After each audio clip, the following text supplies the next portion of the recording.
गोवर्धन में एक महात्मा थे, उनका नाम था श्री राधे श्याम बाबा। भगवत प्राप्त संत थे। उनकी पुस्तक है अनुभव वाणी। बड़े प्यारे पद हैं। अब हमारे यहाँ नई नई पुस्तकें आ जाती हैं, फिर वो पुरानी चली जाती, कहाँ पता नहीं। बहुत सुंदर पुस्तक है अनुभव वाणी उनकी, बड़े प्यारे पद हैं। सेवा कुंज में साक्षात भगवान के महाराज का दर्शन उनको हुआ था। और झाड़करी का जंगल है, भरतपुर जिले में, ब्रज में ही आता झाड़करी। उस जंगल में उन्होंने भजन किया था बाबा श्री राधेश्याम बाबा ने 56 वर्ष। कितने वर्ष? एक दोना छाछ पीते थे, 3 दोना छाछ पीते थे, 3 दोना छाछ और इतना गुड़, यही आहार लेकर 56 वर्ष भजन किया उन्होंने। कितने वर्ष? और महामंत्र का 1 अरब की संख्या में जप किया। 1 अरब 100 करोड़ महामंत्र वो जपते थे इस प्रकार से, हरे राम राम राम हरे हरे, हरे कृष्ण कृष्ण कृष्ण हरे हरे। इस रूप में वो जपते थे और एक मानते थे इसको, 16 नहीं गिनते थे। हरे राम राम राम हरे हरे, हरे कृष्ण कृष्ण कृष्ण हरे हरे, ये 1। इस गिनती से गिनकर उन्होंने 1 अरब नाम किया। तो 16 नाम गिने जाए तो कितना हो गया? 16 अरब। और इस नाम को सविधि पूर्ण करने में उनको 56 वर्ष लगे। जीवन मुक्त बड़े उच्च कोटि के महात्मा थे। बाद में गिरिराज जी में अंतिम क्षण तक वो विराजे। हमारे पूज्य गुरुदेव श्री भक्तमाली जी ने भी राधे श्याम बाबा का दर्शन भी किया और संग भी किया। महाराज जी उनके बारे में बहुत सुनाते थे। सिद्ध पुरुष थे। बाबा पवित्र बहुत रहते थे। कोई आता बोले बाबा हमें साधु बना दो, तो बड़ी कठोरता दिखाते थे। जो कहता हमको भूल से कह दे कि हमको साधु बना दो, कपड़ा वपड़ा सब फड़वा देते, नंगा उघारा और रखते, और भोजन वोजन नहीं देते। बड़े बहुत कसते थे साधुओं को, उस सेवा में लगा के रखते। आचार विचार बहुत रखते थे।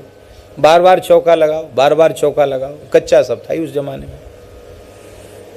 तो एक उनकी सेवा में रहते थे, उनका नाम था मस्तराम बाबा। उनके शिष्य ही थे, मस्तराम ही थे। तो एक कुतिया बार बार जहाँ उनका धूना था, ठाकुर जी की अपरस में रसोई बनती थी, वो बार बार कुतिया परक गई, वो बार बार भीतर घुस जाती। जैसी भीतर घुसते बाबा लाओ गोबर से लिपो, गंगा जी का पानी लाओ, मानसी गंगा का धुलाई करो, चौका लगाओ, पोछा लगाओ। तो लोग लिपाई करते। अब दिन में कई चक्कर लगाए उस कुतिया ने। वो जैसी मौका देखे, खुला तो सब पड़ी था, आ जाए कहीं से, और भीतर घुसे। बाबा मस्ता क्या कर रहा? फिर लगा। तो 3-4 बार जब वो कुतिया ने ऐसा किया तो बाबा बोले मार दो इसको। मार दो का मतलब ये थोड़ी था कि जान से मार दो, मतलब उनका कहना था कि ऐसा धमका दो इसको, मारना नहीं। आशय ये था कि धमका दो कि जिसमें ये द्वारा यहाँ ना आवे कुतिया, भगवान की सेवा में विलम्ब हो रहा है। अब वो मस्तराम ऐसे गुरु भक्त थे कि उन्होंने तत्काल निर्णय कर लिया कि ऐसा मारना है कि मरी जाए, नहीं तो गुरु आज्ञा का उल्लंघन हो जाएगा। उन्होंने एक डंडा ऐसा मारा कि उस एक डंडे में कुतिया च्यूं म्यूं भी नहीं बोल पाई। खत्म, एक डंडे में जय सिया राम, खत्म। अरे राम राम राम राम, बड़ा दुष्ट है, साधु का भेष बनाया है। अरे राम राम राम राम, बताओ कुतिया मार दी। ये तो ब्रज का जीव है, तुमने बड़ा भारी अपराध किया। अब ये पाप किसको भोगना पड़ेगा? बोले महाराज मैं पुण्य पाप बिल्कुल नहीं जानता, मैं तो आपको जानता हूँ, आपकी आज्ञा को जानता हूँ। आपने कहा कि मार दो, हमने सोचा कि जिंदी रह जाएगी तो गुरु आज्ञा का उल्लंघन हो जाएगा, इसे मैं तो जानबूझ के ऐसा मारा कि एक में ही इसका काम तमाम हो जाए। और पाप कौन भोगेगा? बोले महाराज मैं नहीं जानता पाप पुण्य, मैं तो केवल आपको जानता हूँ, आपकी आज्ञा जानता हूँ। अरे बोले मस्तराम अब हमको तुमको सोच समझ के आज्ञा देनी पड़ेगी। अब चलो कोई बात नहीं, लाओ लाओ लाओ। हाँ अमुक जगह गोबर से लिपवाया, लिपवा करके मानसी गंगा के जल से कुतिया को स्नान कराया, उसको तिलक धारण कराया और विधिवत अपने हाथ से बाबा ने संस्कार किया कुतिया का। गाय के गोबर के कंडा में संस्कार किया और रो करके कहा चेला हमारा भोला भाला है, इसके लिए इसको इस पाप के कारण द्वारा जन्म न लेना पड़े। और ठाकुर जी से कहा कि प्रभु इस जीव को नित्य गोलोक की प्राप्ति। कथा यहीं पूरी नहीं भाई।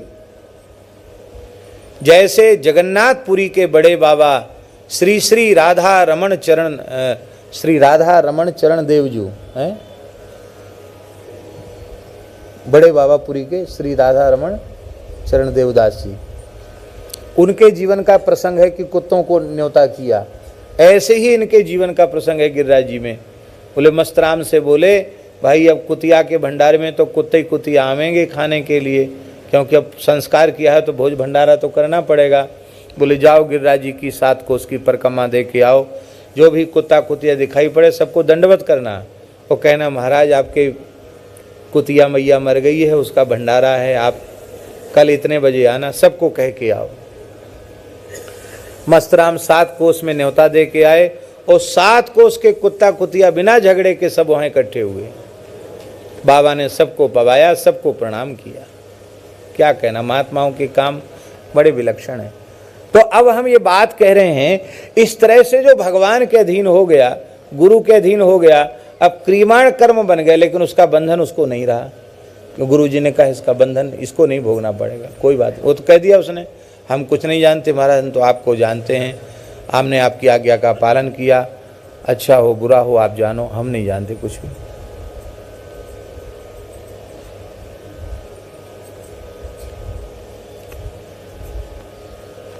भगवान और प्रारब्ध कर्म वो केवल इस शरीर से संबद्ध है। प्रारब्ध का परिणाम है शरीर। प्रारब्ध का परिणाम हम इसलिए बोल रहे हैं कि प्रारब्ध भोग के लिए ही देह मिला है, और इस देह ने अपने प्रारब्ध को, यदि 50 साल के हो गए तो 50 साल का प्रारब्ध भोग लिया, 25 वर्ष के हो गए तो 25 वर्ष का प्रारब्ध भोग लिया, और अब कितना प्रारब्ध भोग शेष है ये निश्चय भी कोई नहीं कर सकता, क्योंकि मृत्यु कब हो जाए देहिनाम क्षणभंगुरा, कब मृत्यु हो जाए इसका ठिकाना नहीं। तो भगवान की कृपा करुणा से इतना प्रारब्ध भोग लिया है तो बचा खुचा और भोग लेंगे, क्या परेशानी है। संचित से छुट्टी हुई और क्रियमाण भगवान के चरणों में अर्पित होने से उसका बंधन भी नहीं रहा। तो अब तो इसी जन्म में संसार चक्र से छुटकारा होना ही है, इसमें संदेह नहीं है। बस ईमानदारी से वैष्णव धर्म का निष्ठापूर्वक पालन किया जाए। हम शरणागत हैं ऐसा हमें मन में पक्का भरोसा हो जाए, विश्वास हो जाए। बोलो भक्तवत्सल भगवान की जय। ऐसी अद्भुत महाराज महिमा है।